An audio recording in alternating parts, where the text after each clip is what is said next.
In case we have never met, I'm Michael Price, and I want to help you succeed in growing your business.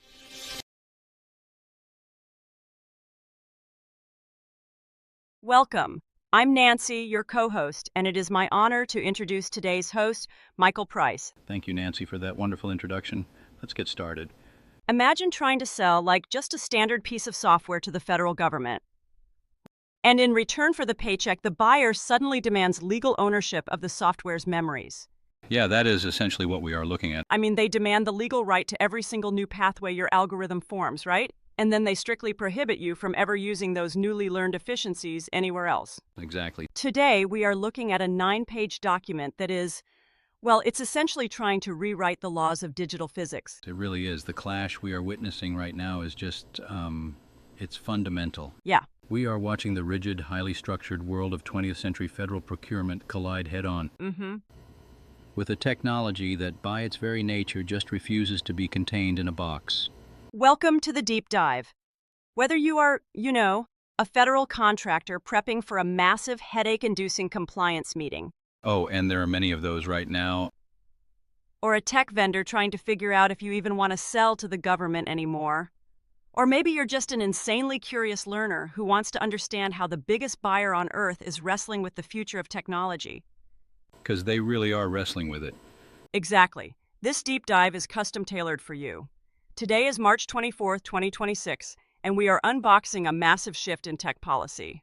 We've brought together a stack of industry notes, legal memos, and an incredibly revealing exclusive Federal News Network interview. Yeah, the Dan Ramish interview. Right, featuring Dan Ramish, a partner at the law firm Haynes Boone, hosted by Terry Gerton.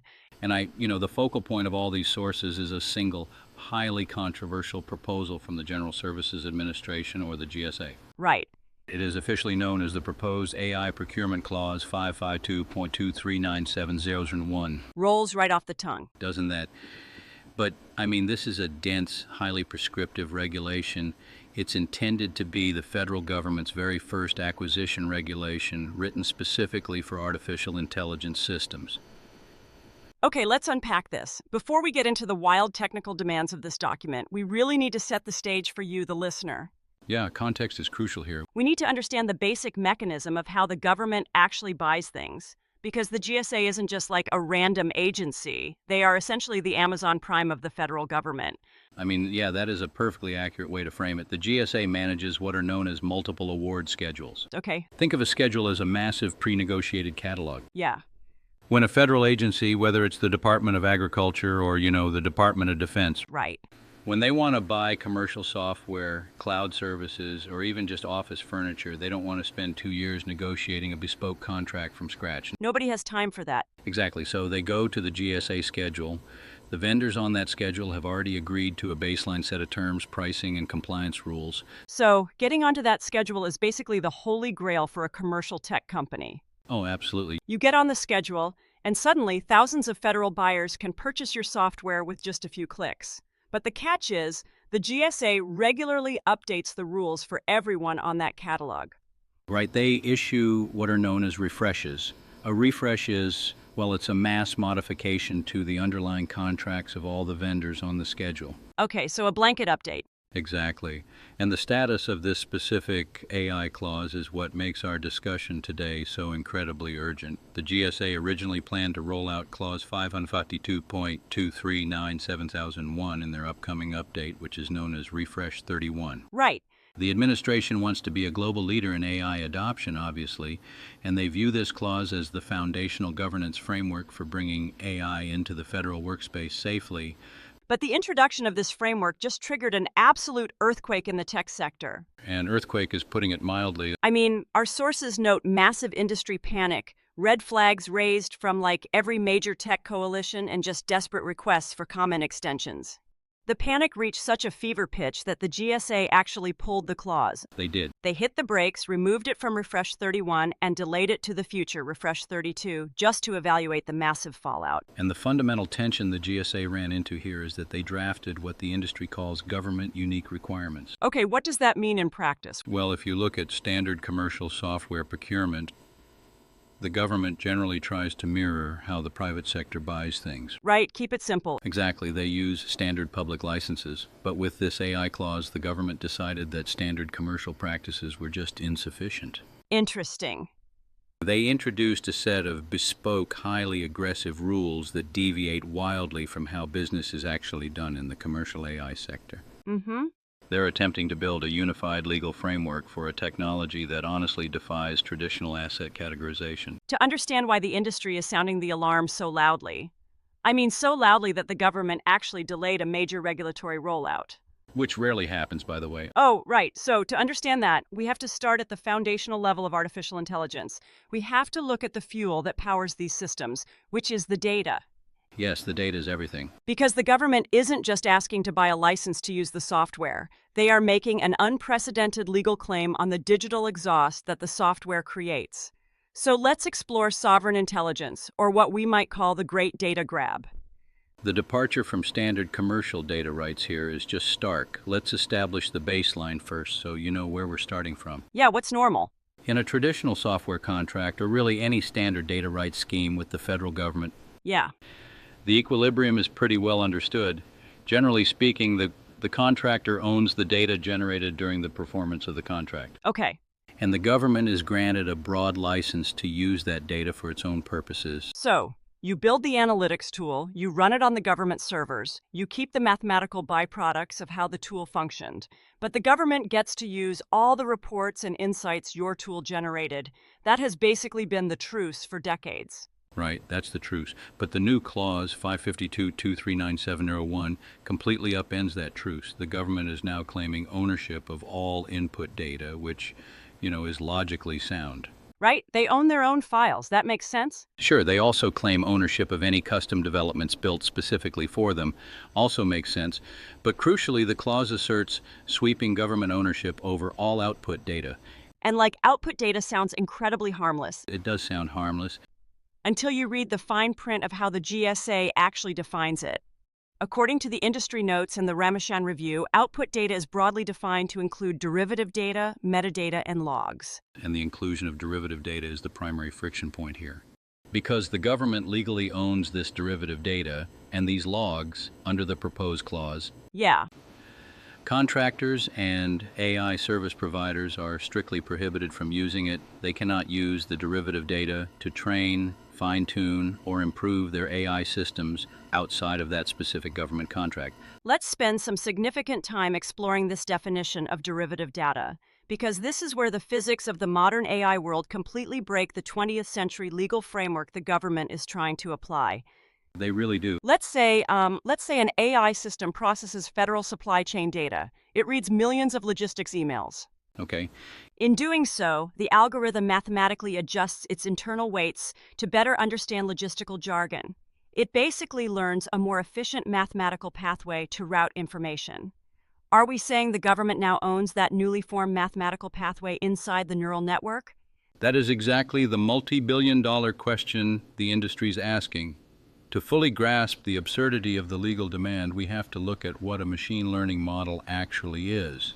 Right. It is not a static filing cabinet where data goes in and reports come out. It is a probabilistic engine. It's alive in a way. Exactly. A neural network survives, evolves, and maintains its commercial value by constantly ingesting data, recognizing new patterns, and adjusting its internal parameters. Yeah. When a commercial AI vendor deploys their system into a federal agency, the system inherently becomes more capable at parsing complex, unstructured text. That improvement, that newly formed digital synapse within the model's architecture, constitutes derivative data. I want to test a specific analogy with you to see if I am grasping the commercial severity of this. Let's hear it. It sounds like hiring a master chef to cook a massive banquet, right? The client provides the ingredients, which is the input data. The chef cooks the meal, the output, but then putting a legal clause in the contract saying you now own their secret recipe, and they are legally banned from using the chopping techniques they perfected in your kitchen ever again. I mean, they must essentially forget the muscle memory they developed the second they walk out the door. What's fascinating here is that your analogy captures the spirit of the restriction perfectly, but the technical reality of the GSA clause is actually much more intrusive than that. Wait, really? How? Because the restriction doesn't just cover the newly learned chopping technique, the derivative data. The clause also claims ownership of the metadata and the logs. Oh, right. The government is demanding the telemetry of the artificial intelligence. They want to own the digital footprints, not just the final product. Okay. So, to extend your analogy, the client doesn't just want the recipe, they want ownership of the security camera footage of the chef cooking, the heat signatures recorded by the stove, and the exact timestamp of every microscopic movement the chef made while in the building. The commercial impact of cutting off that telemetry is staggering. I mean, if you look at how top-tier AI models survive today, they survive by constantly ingesting data and learning. Cutting off a massive pipeline of federal use case data basically stifles the AI's ability to evolve. If you agree to this GSA clause, you are essentially agreeing to lobotomize your AI after it finishes its shift at a federal agency. Dan Ramesh points this out explicitly in the Federal News Network interview. He notes that the breadth of this government data capture creates an incredibly challenging environment for AI service providers. I bet. These are simply not standard commercial terms.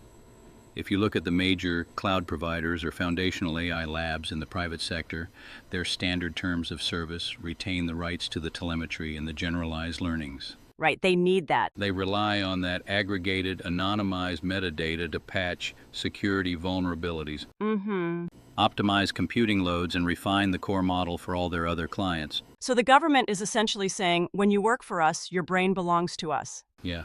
We own the synapses you formed here, and you cannot share those efficiencies with the commercial market, which is terrifying for a company selling intelligence as a service.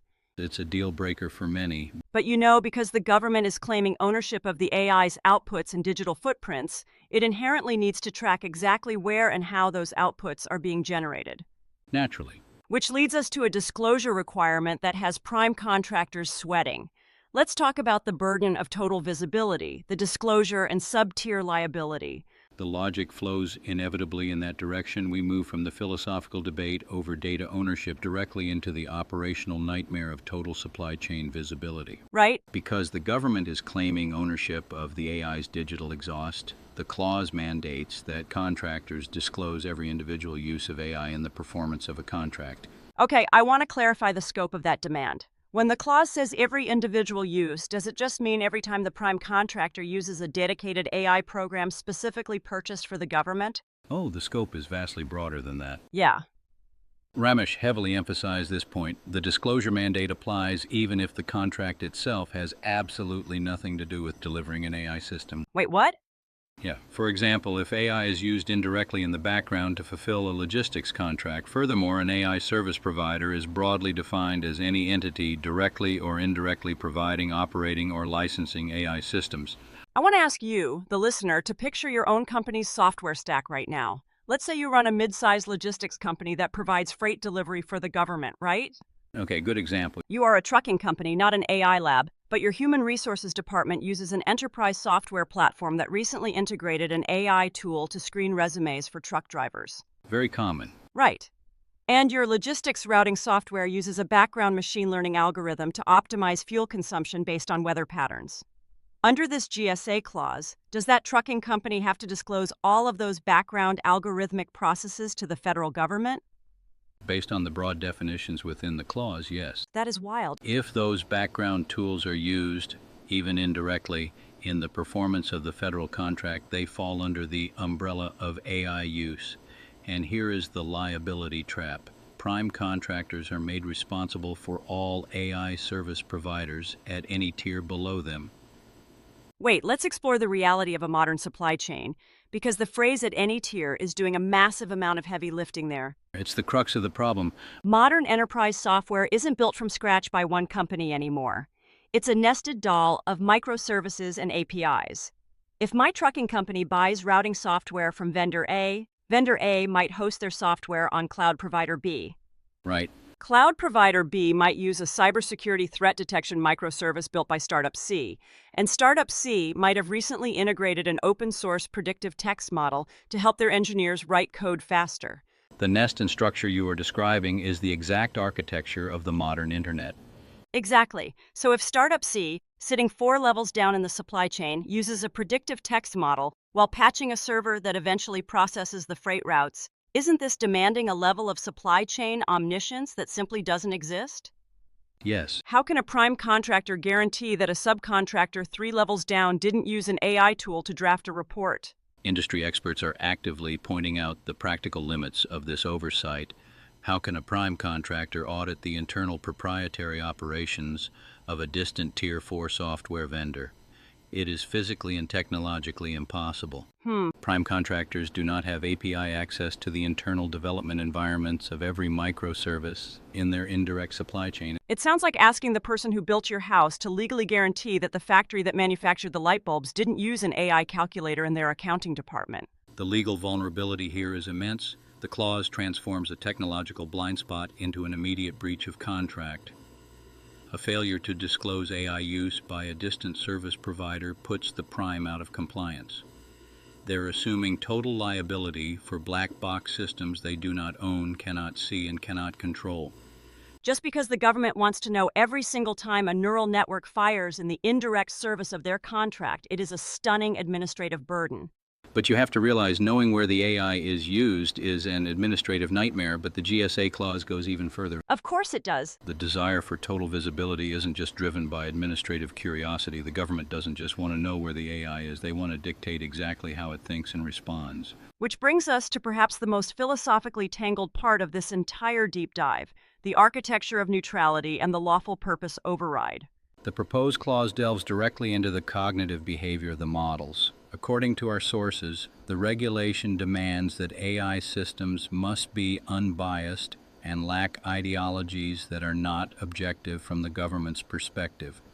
Okay, wait. We need to explicitly pause here for a moment. This is a mandatory political impartiality statement for you, the listener. Yes, very important. Whether you are listening to this deep dive from a left-leaning perspective, a right-leaning perspective, or anywhere in between, our goal today is not to take a side on what constitutes so-called woke AI or what constitutes a completely neutral AI. Exactly. The sources we are analyzing note that neutrality and bias are inherently subject to the interpretation of the sitting political administration. We are not endorsing any particular viewpoint on that spectrum. We are simply impartially conveying the source's observation that bias is politically subjective, and defining that within a rigid federal contract creates massive structural complexities. And the complexity arises because, from a strict procurement standpoint, the clause asserts that the system must lack ideologies that aren't objective from the government's current perspective. To enforce this, the clause explicitly prohibits AI systems from refusing to produce data outputs or conduct analyses based on the contractor's or the service provider's own discretionary policies. Here's where it gets really interesting. If we look at how commercial AI vendors operate today, they spend billions of dollars building safety guardrails into their foundational models. Huge amounts of money. They use techniques to hard-code their models to refuse certain prompts. If you ask a top-tier commercial AI to help you develop a biological weapon or generate mass surveillance code, the AI is mathematically weighted to refuse. Right? It will output a message saying, "I'm sorry, I cannot fulfill that request." Those refusals are based on the developer's internal discretionary ethical guidelines. Corporate safety policies are central to the architecture of modern commercial AI. The foundational labs view these guardrails as essential to preventing catastrophic misuse of their products. But the GSA clause essentially acts as a master override key. The government asserts the right to integrate the AI with its own system for any lawful purpose, Yes. avoiding constraints imposed by the contractor. So my question to you is, if a company spent billions building an AI with strict safety protocols, and the government essentially says, "Turn off your safety switch because our use is lawful," Yeah. isn't that going to make commercial vendors walk away? How does a tech company's legal team even begin to assess that risk? This raises an important question about the fundamental incompatibility between commercial risk management and federal operational authority. The government is maintaining the right to integrate these systems to perform tasks within the limits of the law, based entirely on its own interpretation of the law. Right. The government operational need is straightforward. If a federal agency is using an AI for a legally authorized purpose, they cannot have a Silicon Valley software update suddenly refusing to process data because the task violates a newly drafted corporate policy. I certainly understand the operational necessity from the government side. You can't have a weapons system or a critical infrastructure grid suddenly shut down because a tech company changed its terms of service overnight. The operational need is valid, however, the mechanism for enforcing this government-defined objectivity is where the structure collapses. How exactly does a technical auditing tool measure an administration's subjective definition of neutrality? It can't. It cannot. It sets up a massive legal gray area. The sources mention no specific standardized technical auditing tool provided by the GSA. So a commercial vendor could find themselves in breach of a federal contract simply because their algorithm's statistical output on a given day didn't align with the political philosophy of whichever administration happens to be in power that year. Precisely. The AI might refuse a prompt based on its foundational safety training, and suddenly the prime contractor is facing a default notice. The level of prescriptive control is staggering. And the requirement for the AI to completely align with government ideologies naturally bleeds into another incredibly strict mandate in this proposed clause, because the GSA isn't just concerned with how the AI thinks. They are deeply concerned about the actual national origin of the AI itself. We move into the concept of sovereign borders in a digital space. According to the industry notes in the Ramish interview, the proposed clause introduces strict policy requirements regarding the origin of the AI. Okay. It establishes an explicit preference for American AI and explicitly mandates not using foreign AI. The sources indicate this is grouped alongside other governance, security, and data usage constraints. I have to push back on the physical reality of this mandate. How on earth do you put a passport on a neural network? It's a great question. Let's trace the life cycle of an AI model today. If an American company uses a model built on international research, running on hardware manufactured overseas, the training data itself was scraped from the World Wide Web, meaning it ingested data from every country on the planet, is that American or foreign? The scenario you just described highlights the exact dilemma industry experts are raising with the GSA. Deconstructing the sheer complexity of this mandate is almost impossible. The sources explicitly note that the specific technical criteria defining foreign AI aren't provided. Wait, they don't even define it? No. The regulation categorizes this origin mandate alongside other broad policy considerations, but it fails to provide a technical definition. AI development is inherently globalized, open source models, international server farms, global coding talent. Mandating American AI without defining the technical parameters is like mandating that a federal facility can only serve American water, completely ignoring the global water cycle. That's a good way to look at it. You can bottle it in the U.S., but the evaporation that filled the aquifer came from everywhere. None of it respects physical borders. If we connect this to the bigger picture, it becomes clear what the government is attempting to accomplish, even if the definitions are currently impossible to enforce cleanly. This mandate is a reflection of treating AI not just as software, but as critical national security infrastructure. In the same way they view telecommunications networks or power grids. Precisely. They do not want foreign code forming the cognitive backbone of federal operations. The intent is sovereignty and security, but the definitions fail because the commercial AI ecosystem simply does not map onto traditional nation-state borders. When you stack up all these bespoke rules, seizing intellectual property, demanding infinite supply chain visibility, overriding corporate safety policies, and mandating domestic origin, you create a massive, heavy barrier between the government and the commercial market, which leads us to the commercial clash and deterring the top tier. The commercial clash is inevitable under these conditions. Unlike standard commercial software procurement that uses standard public licenses, the GSA is pushing these government-unique requirements. Right. And implementing these deviations carries a massive cost impact. And crucially, there is no mechanism for contractors to recover the costs of this compliance. Let's explore the basic economics of the situation. Commercial AI vendors are making billions in the private sector using standard licenses. In the private sector, they retain their derivative data rights, their safety protocols remain intact, and they don't have to audit their entire indirect supply chain. So why would they re-engineer their entire data pipeline and accept massive liability just to sell to the GSA? They won't. Industry experts warn this will act as a major deterrent for top AI vendors, effectively hindering the government's ability to adopt the very innovation it desperately wants. It's a profound irony. The administration is loudly claiming they want to be the global leader in AI, but they're building a VIP club with a cover charge so high that none of the VIPs want to walk through the door. If we connect this to the bigger picture, there's a severe risk of a brain drain in federal contracting. If the best commercial AI refuses the terms, the government will be stuck with second-tier, less capable AI built specifically by legacy contractors who specialize in compliance rather than cutting-edge technology. The government will get an AI that perfectly follows the clause, but it might be technologically 5 years behind what a high school student can access for free on their phone. And for the companies that do already have government contracts, this isn't some distant philosophical debate. It's an immediate ticking time bomb. Let's talk about the immediate compliance risks and the industry rebellion. The crisis is driven by the timeline. The clause requires immediate implementation with no phase-in period. None at all. None. Once the modification is issued, contractors have exactly 60 days to accept it. I want to walk the listener through the panic of a 60-day window. Legal teams would have to renegotiate hundreds of subcontracts in 2 months. That's an impossible feat. It is functionally impossible because existing agreements with sub-tier AI providers do not contain these government-unique requirements. Contractors face the risk of being immediately out of compliance, meaning breach of contract on day one. If a company is literally incapable of complying because their subcontractors won't sign the new terms and the government won't pay for the transition, aren't they just forcing an industry-wide standoff? The industry strategy was to face that standoff head-on.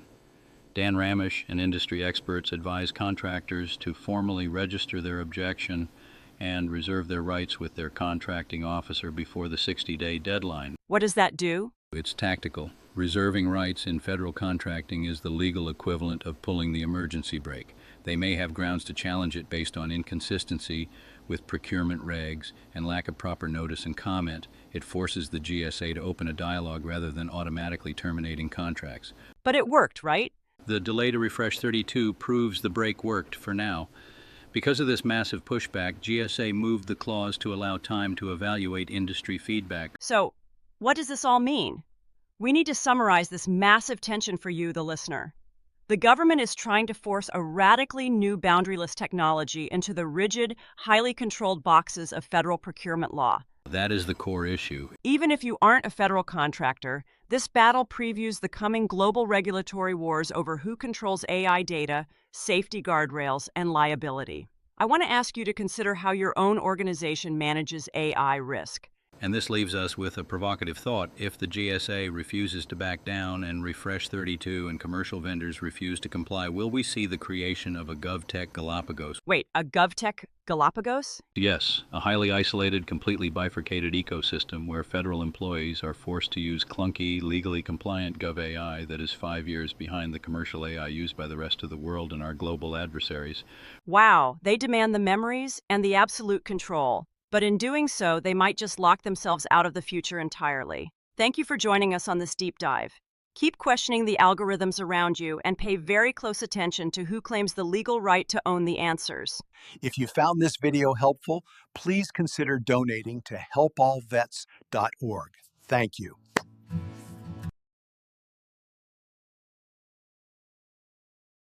A special thank you to MarketUS.com for furnishing us this information. You can reach them at marketus.com or call them at 954-636-3232. Before we go, this deep dive was created by the MarketUS.com team.